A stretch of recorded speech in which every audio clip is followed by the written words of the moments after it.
And here we see our first image of some of the beautiful sansai ware from the Tang Dynasty. I want to start out by saying that I am not an expert in Chinese pottery. I am someone who has learned to appreciate the beauty, partially through the study group at the San Diego Museum of Art, which devotes itself to studying Asian art each year. So that's how this presentation began. Let's start.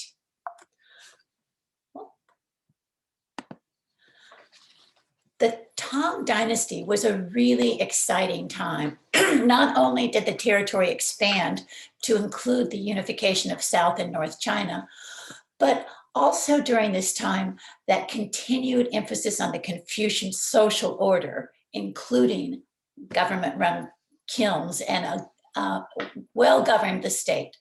The economic, excuse me, the economic climate favored production and commerce, and those elements helped to speed ceramic development. It was a time of prosperity for most and great wealth for government officials, noblemen, the Buddhist community, and merchants.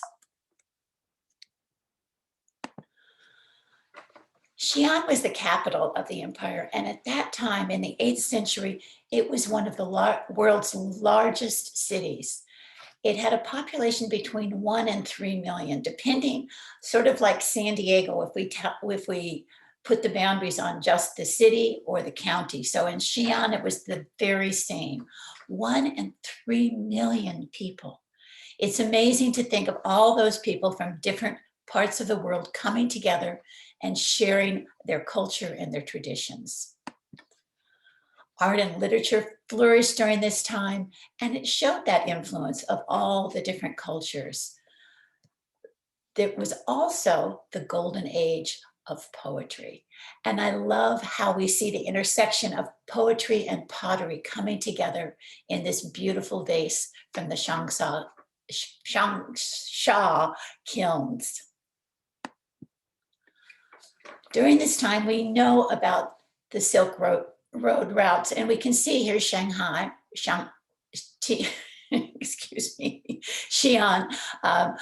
right here, centrally placed on this main route. But for ceramics, because they're both heavy and fragile, the sea routes were preferred. And we can see this main route going all the way to connect the cultures of many different civilizations at this time. We will see that cross-fertilization and that sort of conversation going back and forth between different cultures. So we know that in China, tradition is valued. And of course, it continues to be valued in the Tang Dynasty. But what's new? What makes this such a golden age of pottery? Well, number one is the business model. During this time of great prosperity, we see mass production and large-scale exports. We also see some technical advances, including underglaze painting, meaning a potter is going to paint his design or decoration before the object is fired, and then put a transparent glaze over that to preserve the beautiful work that he's done. We also see the development of high-fired Celadon and the creation of the first porcelains. There's a great deal of experimentation with glazes during the Tang Dynasty. The thing that we hear the most about is the sansai glaze. Sansai is Chinese, 2 Chinese words, san meaning 3, sai meaning color. So we have the first time when people are using 3 different colors, combining them in really interesting ways to glaze the objects that they're making. We also see the cobalt blue glaze, very expensive and used sparingly, but it's very beautiful. During this time, Unlike the preceding Han Dynasty, there's a preference for thin glazes, not the thick glazes we were used to seeing. And these thin glazes enable the potters to do many exciting things. They have new ways to apply the glaze. We see dripping, we see splashing, we see very exciting and exuberant manifestations. Now we've let's talk a little bit about the foreign influence. Much pottery is made for trade, and so it's going to cater to foreign tastes. The Chinese were also intrigued by what seemed exotic, and those in the city lived in a multicultural world. So where do we see that foreign influence? Well, one thing we see is subject matter. We see camels. We see people from foreign cultures. We see polo players. Polo is a wonderfully exciting game that uses horses, and it came from Persia. The Chinese were quite taken with polo, and both the men and the women enjoyed it.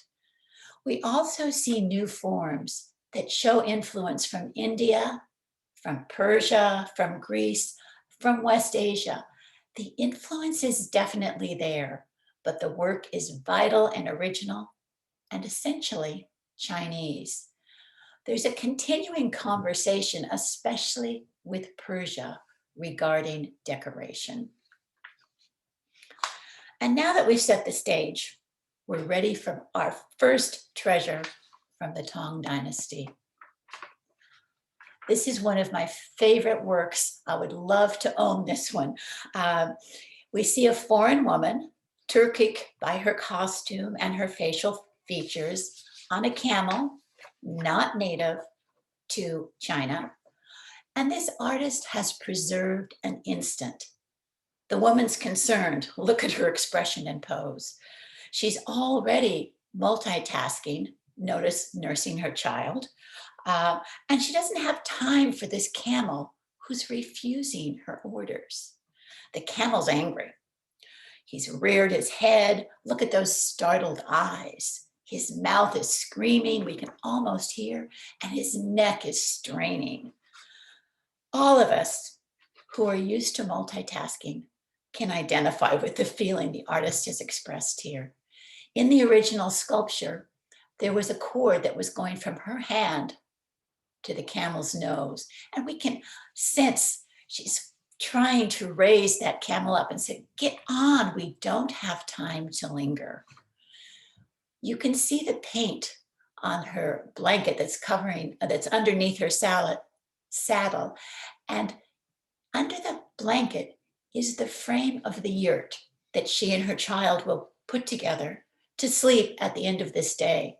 Between that yurt frame and the camel, look very closely, and you can see the rolls of felt that are going to cover the yurt to keep them cozy in the evening. So let's think for a moment about how this and other works of pottery came to be. A potter begins with the clay that is native to the area he's working in. He works the clay into the shape he desires and fires it at a high temperature to preserve that shape. He may decorate it before it's fired. This piece says unfired coloring, which means that he painted it after the figure was fired. Each kiln site does things slightly differently because each of them has a slightly different form of clay to work with. Let's look now at the major kiln sites that were operating during the Tang Dynasty. We're going to focus on 3 of these kiln sites, starting here with the Changsha kilns in southern China.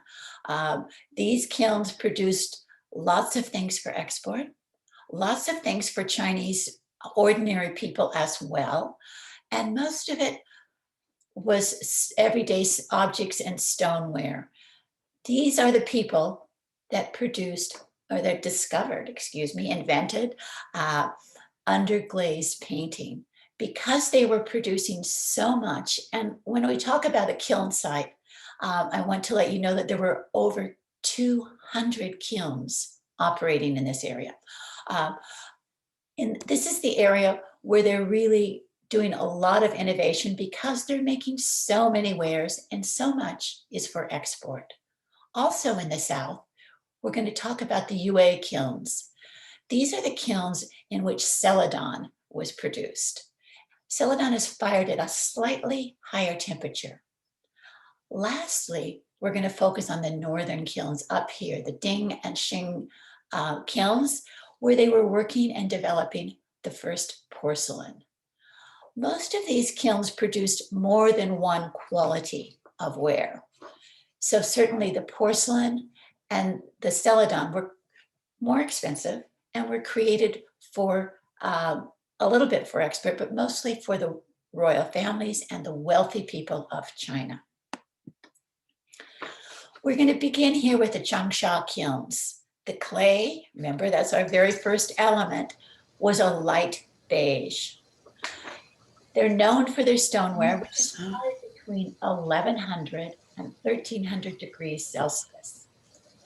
Their glazes were lead flux, and they also were known for some of their sand-side glazes. We'll see some of the things that were a combination of sand-side glaze and underglaze painting. Very lovely. The shapes from these kilns are often rounder and stockier than those from the UA kilns. It's a manufacturing hub. Here they favored freedom and self-expression. By favoring this kind of freedom, we see they leave room for lots of development and lots of interesting new things that are happening. A lot of different kinds of directions. We see underglaze painting. We see them applying ornaments and dipping and splashing. Let's look. Here are some of the popular traditional forms that were created in the Changsha kilns. We see some new forms also. During the Tang Dynasty, this spittoon shape was first introduced, as was the lobed bowl and the gourd shape. We also see that they liked very rounded objects, and here, notice how high on the body the handles are placed. Although the decoration doesn't look wild and vivid here, if we look closely, we can see how important it is. Did you notice the small amount of cobalt blue around the neck here of this vessel? Artists are starting to experiment. Look at this calligraphy-like design on the spittoon. So it's an area where these are made for everyday people, and yet we see wonderful innovation. One reason we know so much about, oh, let's go ahead. I'm sorry, I got ahead of myself. Let's look here because this is a wonderful example of that kind of highly decorated work that came from this kiln. One of the innovations is this hexagonal spout, handles high on the body, and then look right here where our eye is drawn. In order to make this kind of decoration, they would first use a mold to create this, add it to the wet clay body, and then over the entire vessel, they would do a clear glaze. After that clear glaze was applied, the Changsha kilns often did this dipping. You see, you can imagine just dipping in on this side, on the next side, on the next side. It adds a spontaneous kind of beauty that we hadn't seen earlier. Now, one reason we know so much about this kiln is because of a shipwreck. This ship was discovered in 1998 off the coast of Belitung in Indonesia. It's not a Chinese ship, but an Arab dhow, a merchant ship that had come to pick up a load of goods from China to deliver to the Middle East. The cargo included wares from 5 different kiln sites. that had been packed in Canton in large storage jars. Luckily for us, one bowl actually had a date inscribed on it, 826. Now, the numbers of different kinds of wares in this ship really tell a story about the export business of ceramics. Although there were 53,000 ceramics on this ship, only 119 were the fine porcelain, the Jing wares. 218 were the Yue wares, that Celadon that we'll be talking about, and all the rest were from the Changsha kiln sites. So let's take a peek at some of the goods that were discovered on this ship. An amazing number of bowls and everyday ware. You can see the use of the sansai or 3-color decoration. We have the cream, the green, and the brown. I hope you noticed that that brown was dipped. It was dipped much the same as we saw in the previous ewer. And this way it makes a kind of frame for the inside decoration. The characteristics of these particular bowls are that wonderful spontaneity and the extreme formal simplicity. And there's a concern for the expressive potential of paint. So we can imagine the artisans sitting and painting their designs, again, under glazed painting the designs before it is glazed. And each one you could see is unique. So they would paint something from nature, something that just came to them. And in one instance, some almost Arabic calligraphy. It lets us know that the potters who were making this are well aware of the intended audience. This is not for Chinese, this is for the Middle East, and they're going to do what they can to make it appeal to them. And in fact, this form of bowls was not very popular in China at the time. It was intended for the Middle Eastern audiences. So let's look now at the UA region and what they produced and their kilns.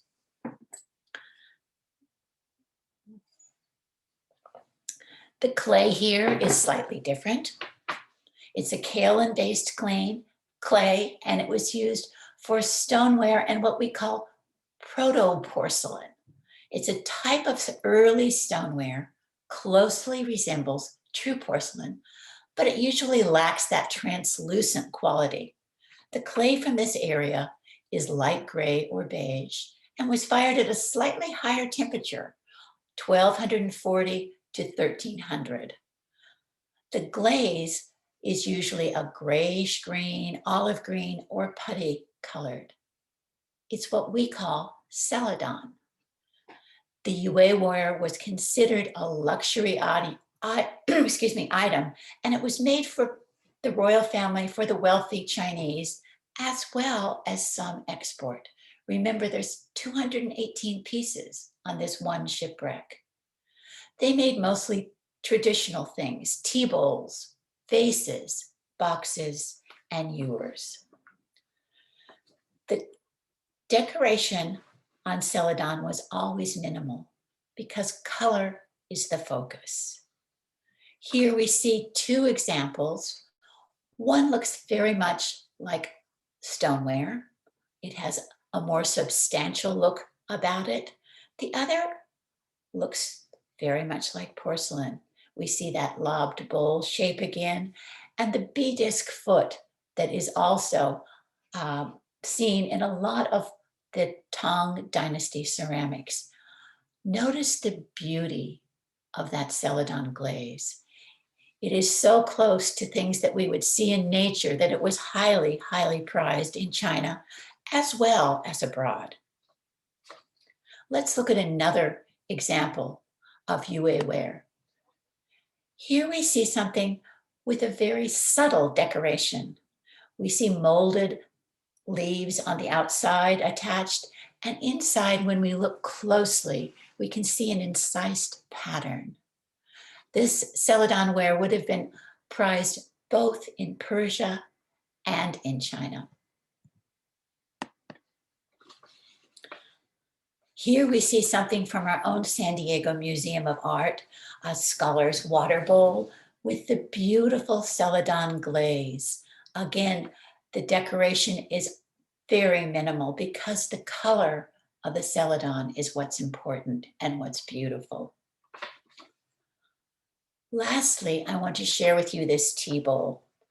Some thought that Celadon was the best color for drinking tea because of the way the tea looked in the bowl.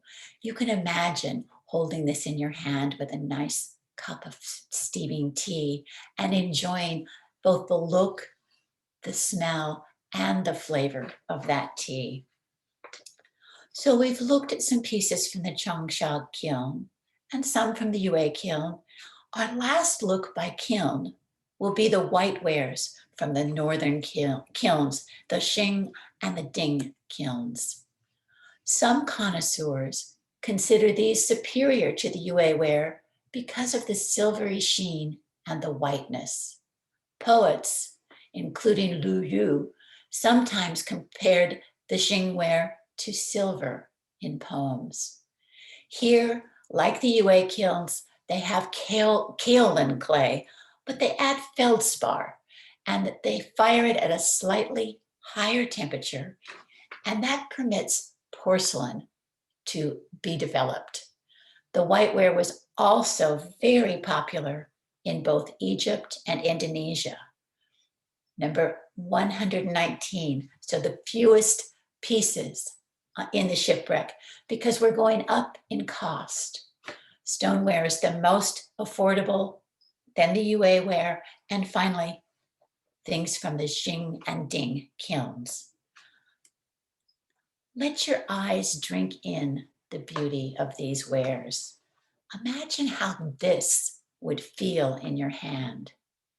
In the West, the term porcelain is reserved for ceramics that are white, translucent, and resonant, and are fired at temperatures above 1300 degrees Celsius, while stoneware can lack some of these characteristics. In practice, there's no distinct dividing line between the two, but a continuum. This new form has that translucence that we associate with porcelain. I think if I was holding this, it would feel cold. It has that silvery shine that the poets speak about. This example of dingware features the bright white finish so many admire. Many bowls with this form have been found in the area we now call Iraq. This was widely exported. Because many of you may think, like I did, that blue and white ware began in the 14th century, I'm going to share this example with you. These three intact pieces were found in that same shipwreck. They are also from a northern kiln. We can see that probably a white slip was applied before the underglaze painting of this palmette design that originated from Egypt and was very popular in Greece and the Middle East. So our very first blue and white ware, very early in the production, and certainly not the quality that we're going to see later in the Ming Dynasty. Perhaps the very best known pottery from the Tang Dynasty would be those wonderful tomb figures. The Sansai glaze was very popular for tombware, and tomb figures were part of the burial ritual. Here we see an example. They are noted to be very naturalistic. We can almost feel the personality of this horse and rider. Usually they were created by using molds, and there would be a front mold and a back mold, and the two halves would be fired and then attached together with some slip and glazed. Here we see the three colors. We see blue, cream, and the brown. The figures that were included in the tombs were meant to provide safe and an enjoyable environment in the afterlife. Imagine you're waking to an afterlife with this figure. You have a wonderful companion, and she's brought a horse to help you go where you need to go. It's a delightful piece, and it's certainly a treasure for the person who was buried and for the relatives who have chosen to give it to them. Now, we have three kinds of figures, tomb figures. We're going to see male figures, we'll see female figures, and animals. The male figures were very realistic with active poses. They were used mostly to drive away evil spirits, but they could also be civil servants or grooms or polo players, somebody to help you while away those leisure hours and have a good time in that afterlife. Let's look. Look at how muscular and frightening this would be if an evil spirit tried to approach a tomb. You'll notice that his face is not painted. Typically, the faces were not glazed, but they were painted after the firing. And so the paint has worn off this figure, where the glazes, of course, will last for a very long time. We can also notice the exuberance of that sans-serif paint that has been dripped on. Do you see how it's dripping down? That abstract look is a wonderful contrast with the realistic depiction of this person who is standing here guarding your tomb. Here's another guardian, and look at what happened to the demon who tried to approach. Here we see somebody, a civil servant perhaps, who's going to help us, and a polo player, because we need to have some entertainment, just as we do in this life. Let's look at our female figures. They are very soft with leisurely movements. Their job is to entertain, to serve, and to make enemies jealous. We'll see maids and entertainers. We also have a very good focus on styles and fashions. So before the 8th century, the female figures were quite slender. Over time, a little roundness was introduced and was thought to be more attractive. We'll see a change in both fashion and hairstyles, and their faces too are usually unglazed. Here we have an early slender figure looking in the mirror, trying to look her best for us. Notice how the glaze has been applied here. Less dripping, and yet there's still the blending of the colors that is so exciting in this sans-serif period. Here we see a woman a little later, a little rounder, sitting leisurely with her dog, and here as a companion for us in this afterlife. Another woman on horseback. She and her horse look to be one unit here. And look at the texture on her blanket. It is so, so detailed. From our San Diego Museum of Art, here is a dancer who is going to entertain us. Notice her shoes and the way that she wears her hair. We can identify the time in which she was created by those details. Let's look at some of the animals who were buried in tombs. Horses are the most popular. Horses you can use for transportation. If you need to fight a war, a horse is your best friend. Or if you want to play polo, lots of uses for horses in this next life. Camels were also popular, especially for those who had commercial interests. Also included in some tombs are oxen and farm animals, and sometimes lions, who were often symbols of Buddhism. So let's look at a few examples. This is maybe my favorite horse that I've ever seen. He is so active. Again, like our very first example, the artist has captured a moment in time. You can imagine the speed in which this horse would move. And here you are, there's room for you on the saddle. So if you're waking up into the afterlife and you have this horse by your side, you are a very lucky person indeed. This charming ox, we know will work hard for us. Look at the glaze, a single color just dripping. Remember that we're preferring these thin glazes and this wonderful lion who is here to remind us of some tenets of Buddhism at the same time that he can help protect us. And again, from our San Diego Museum, a wonderful camel. This camel is pretty large. It's about 4 feet tall. And we see that same expression, very expressive works, realistically done creations of these animals. And yet we have the dripping glazes to add a little spontaneity. Here between our humps, we see the face of a foreigner. We know that this camel is going to take us along that Silk Road where we can trade goods, we can trade ideas. So we've been looking at wares from different kilns, and we noticed some differences from pottery of earlier eras. Perhaps the most striking changes in pottery took form in decoration. Let's talk about the glazes that people are going to use. First of all, we see a variety of color and combinations of color that we have not seen before. Remember our sansai, the 3 colors are used extensively, not just for burial ware, but that's what we usually associate them with because when you bury the ceramics, they're going to be preserved. And so we've seen lots and lots of them from the excavation of tombs, sometimes not on purpose.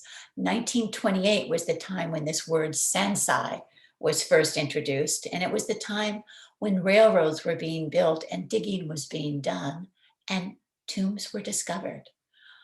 Cobalt blue was introduced during this time too. It was very expensive, and so we don't see a lot of examples of it. When we do see it, we know that it was a finely made piece of pottery. And so in order to honor the craftsmanship of that pottery, sometimes a very expensive glaze would be used. During the time of the Tang Dynasty, clay was often coated with a white slip before glazing because that helped to brighten the colors. We see drips because the potter would say, I'm going to entrust the finish to nature. We know that that force of nature is going to bring the drips down, and we don't know exactly how it's going to look. It's going to be a bit of a surprise and usually a delightful mixing of colors. The artisans would dip and they would drip and they would splash colors to create this exuberance, this spontaneity that would be a contrast with the very traditional forms.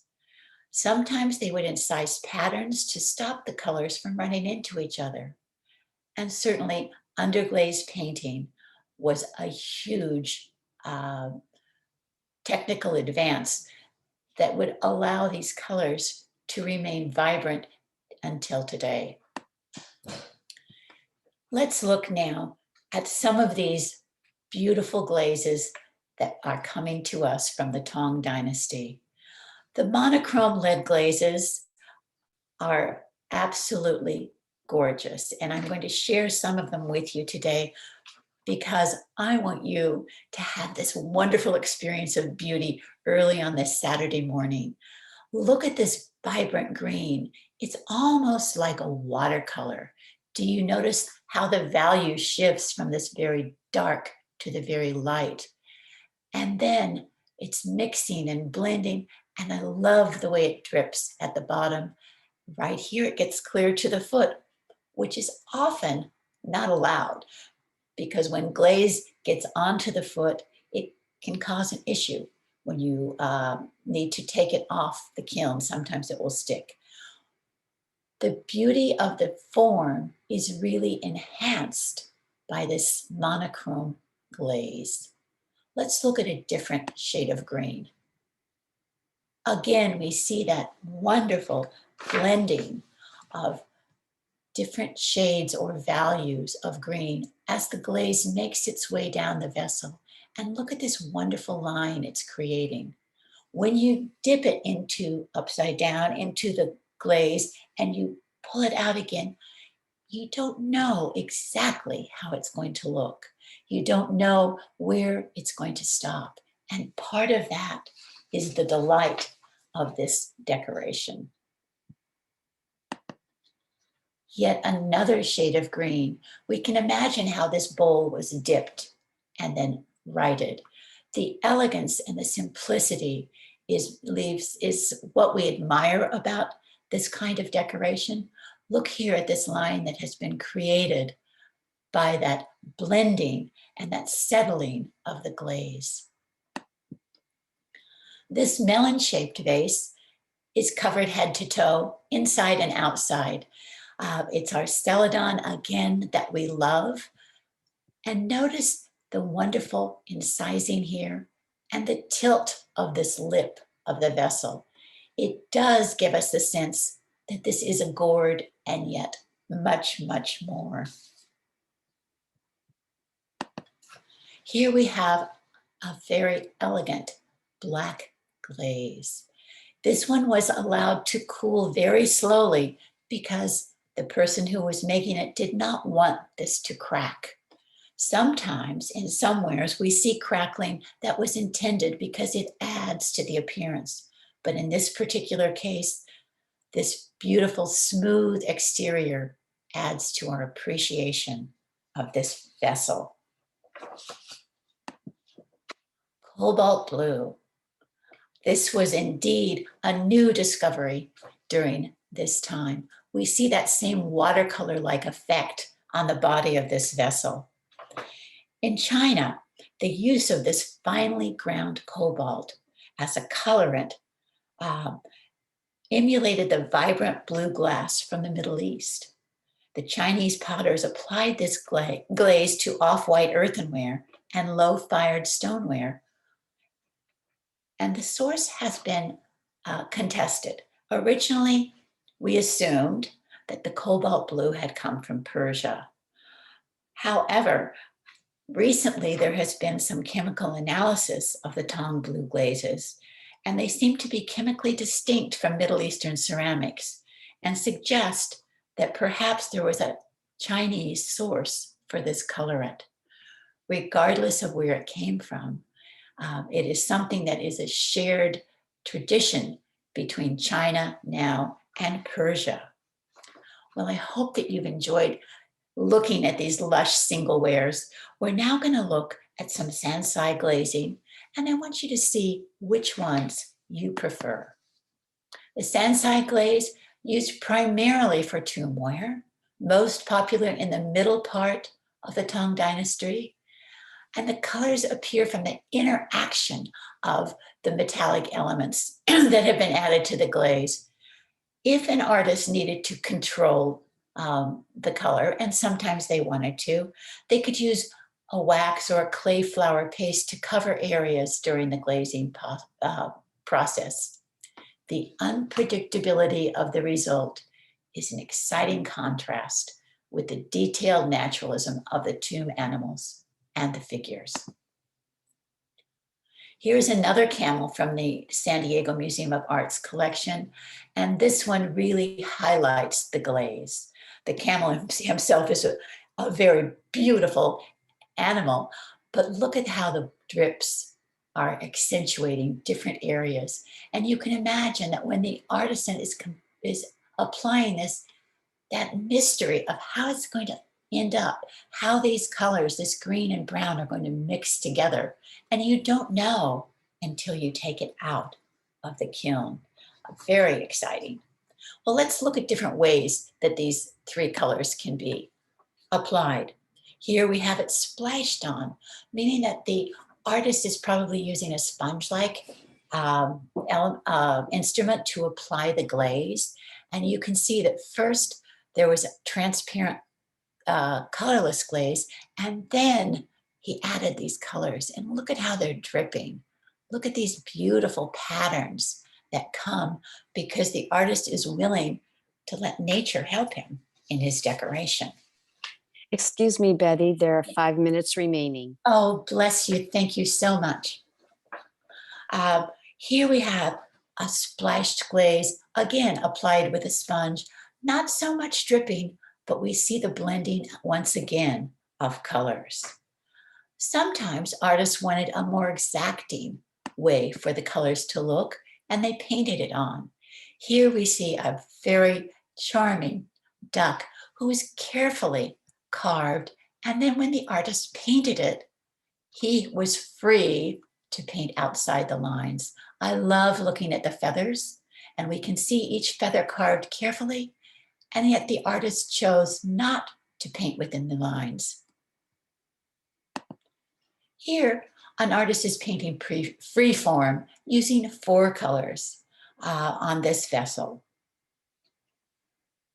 And here, very neatly contained within grooved outlines. This was not a vessel where the artist wanted a blending of colors. Each color is distinct and each color stays in its place. He is coloring within the lines. Both are beautiful, and it would be hard to choose a favorite. All right, let's end our time together by enjoying a visual feast of the many successful experiments of decoration in the Tang Dynasty.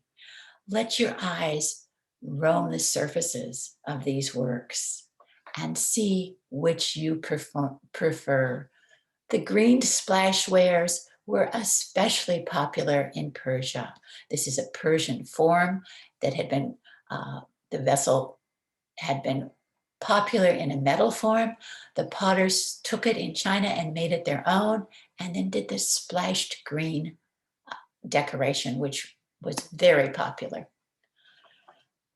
The blue splashed over the brown is quite dramatic, and it becomes more popular later on in China. Here we see an example of underglazed painting from the Changsha kiln, where they're using the cobalt blue to paint a very free-form design. And here another example from the Changsha kilns, underglazed painting, a lobed bowl, and something from nature. Here we have an underglazed, molded, and applied decoration. So look here at this quatrefoil design and then a little zipper, and up here, these extra bits of clay decoration would have been applied before the vessel was glazed and then adhered with the glaze. Very simple and elegant. The vessel form comes from Persia. And we're going to see a couple of examples of mold impressed. And I wanted to show you what that means.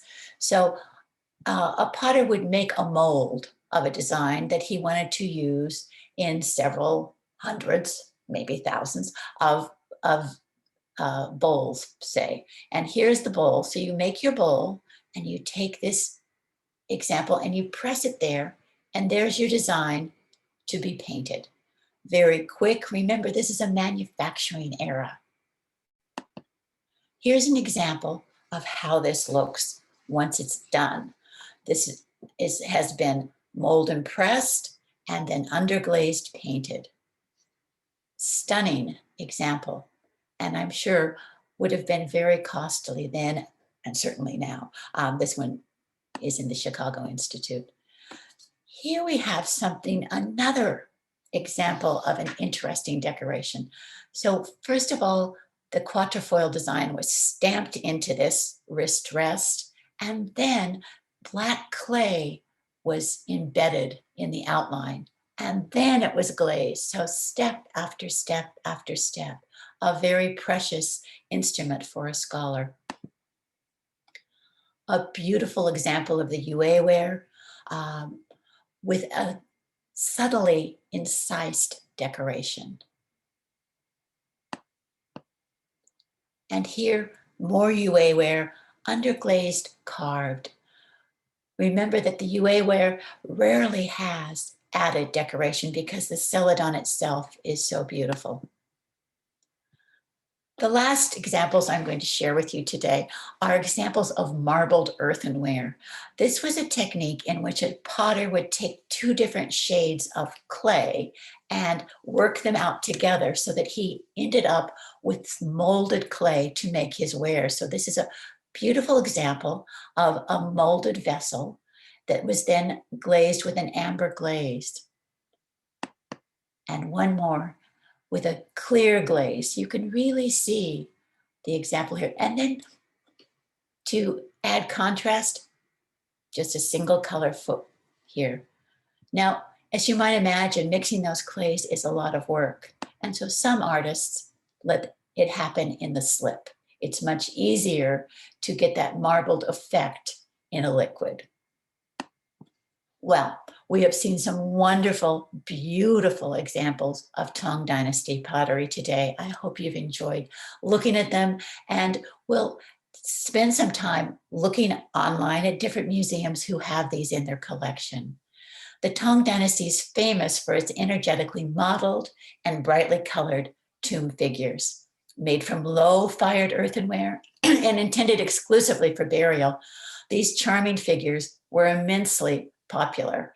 In their own day, however, they were neither at the forefront of ceramic technology nor highly regarded by collectors or connoisseurs. It was in the making of functional ceramics for daily use and export that Tang potters achieved their greatest technical innovations and refinements.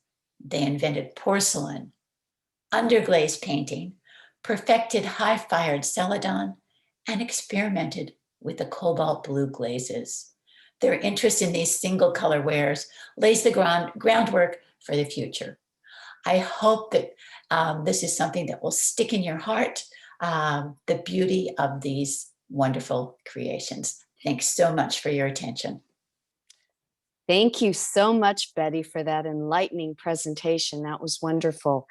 I know that there were some key themes that came out of this presentation that you may have questions about or would like to discuss, but we ask that you perhaps write down those questions and raise your hand digitally so that we can address them after our next presenter. Thank you again, Betty, for that lovely presentation. And now we're going to move over to Andy Liu, our commentator for today. Now, Andy has previously presented at our lecture series in the past due to his keen interest and knowledge of Chinese history and culture. He's an avid collector of Chinese antiques and artifacts, and we do have the pleasure today to hear from him and his insights and see some of the samples within his own personal collection. Andy? Thank you, Evelyn.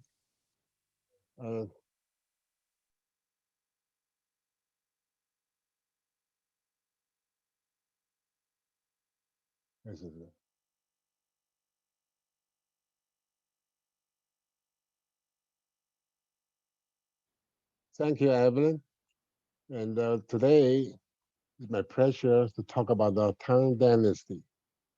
Tang is a dynamic dynasty in the Chinese history. And there are so many foreigner influence in this dynasty. And as you can see, you got the Buddhism is coming from Tang Dynasty. And they're so fast influence in Chinese because I think, in my own opinion, because they're very close to Chinese Confucianism. You got a lot of ideas very close. That's why they're so popular and it's become the #1 religions in China, and also influence to the Korea, Japan, and the South into the Vietnam, Myanmar, and to Thailand. And also, they have the only women emperor in Chinese history. And compared today, we have the vice president Harris, is a vice president. And in that time in China, they already break the tradition. They have a lady emperor. Okay, go next. And in that time, the Tang Dynasty is like the culture center for the war because they absorb so many, the foreign influence. Especially we can see from the Santai. Uh, we can see the polo player, and we see the lot, the uh, musicians and the figurines. All Persians look like the Persian, or they look like the East Europeans. Then go next. Okay, this one is the only one we find. Is the musician on the camel's back, and you can see they played all the instrument is from the Europe or from the Persian, and the middleman is a dancer. He dancing called the Wu Ren Wu. It's very popular in the today uh, in the Persians. It's very popular this dancing. So in that time, the today still, in the Xinjiang, we talk about, the Wewer, they are very popular dance. They're still dancing. This dancing. It's very fast and turn around. It's really, really nice. Okay, let's go next. Okay, this is my collections, and is a lady play the polo.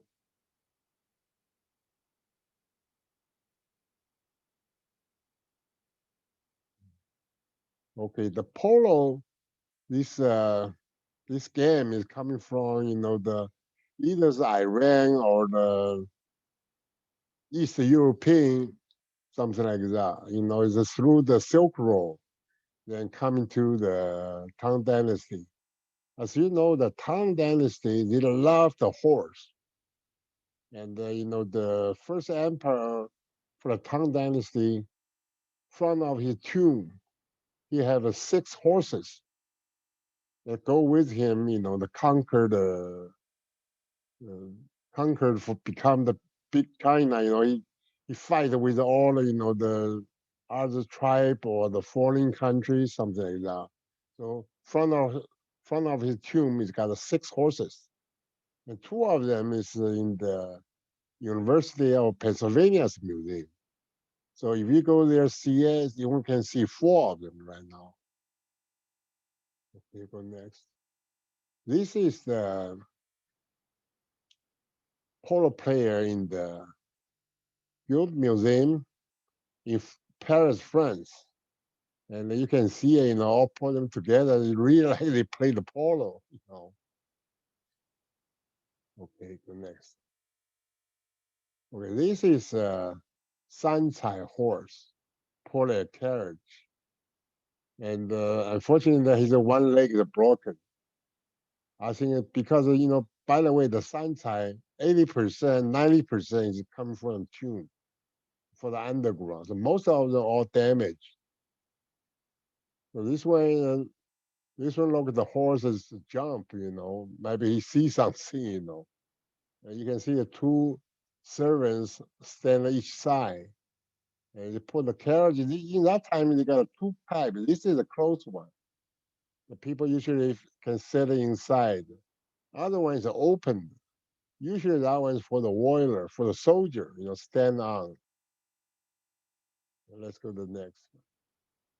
Okay, this one is a 2 dragon vase. This is imitate the Persian's silverware. In Persian silverware, have a lot of these types vase for the wine or something like that. Then you can see, they have a lot of foreign influence in Tang Dynasty. And this kind of color have this is called a white color, and they also have a green, and then they also have the sunshine. Okay. Also, this one is previously owned by the Chen Xiangmei Anna Chen, and her husband is General Chinot. They are the founder of the Fly Tiger. The history is this. They are very, very popular and respected by Chinese people. In the Second World War, and when China fight with the Japanese, and China don't have any airplane. In that time, so the General Chinut, he organized a volunteer, uh, like Air Force, to join the Chinese fight the Japanese. So today we still have a Fly Tigers Museum in China. And also you go to Yunnan, you can see they have a airport, a small airport, in that time for the Fly Tigers, the airplane, the park there, And it really, really helped China in the Second World War. I think, go back 10, 20 years ago, they have a lot of retired Fly Tigers member visit China. They make a big things in that time. Okay, let's go next. Okay, this is the Kangxi times Sancai. Because in the Sancai so influenced to the later on the culture, even to the Qing dynasty. So I just bring up this one to show you. And also I want to mention one thing.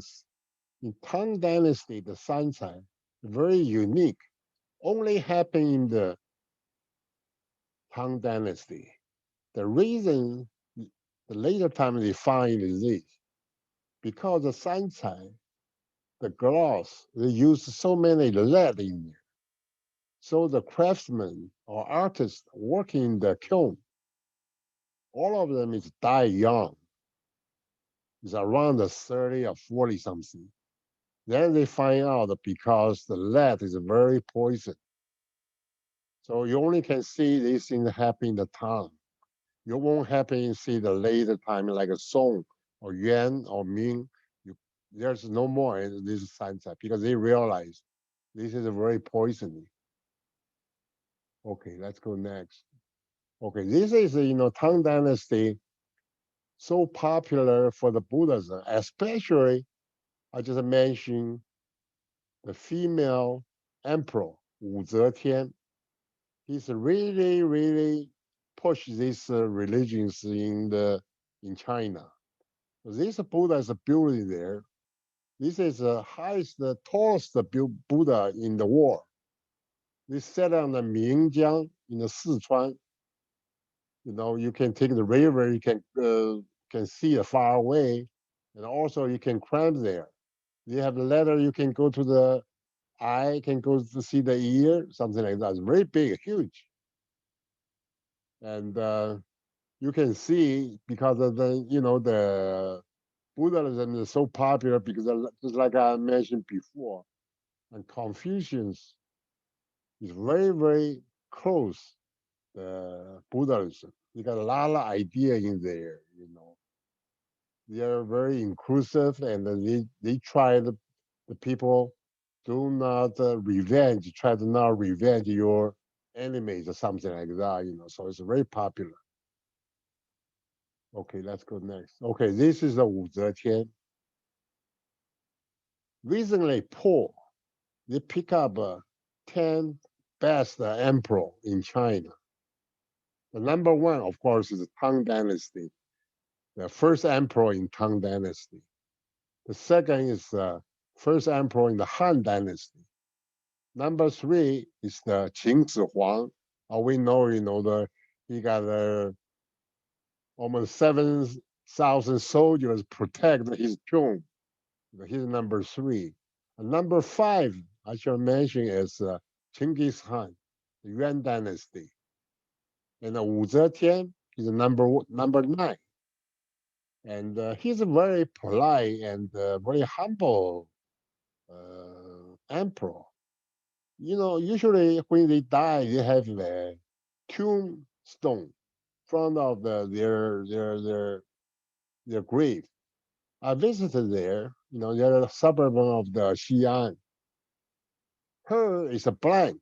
He don't have any words on it because he say, I don't want a judgment by myself. See how great I am. I want the later people, they give me a judgment, give me a judgment. See how good I am. He's a real good. That's why they voted him at number 9. You know. Okay, this is my last one. And thank you everybody to enjoy with me and share my collections.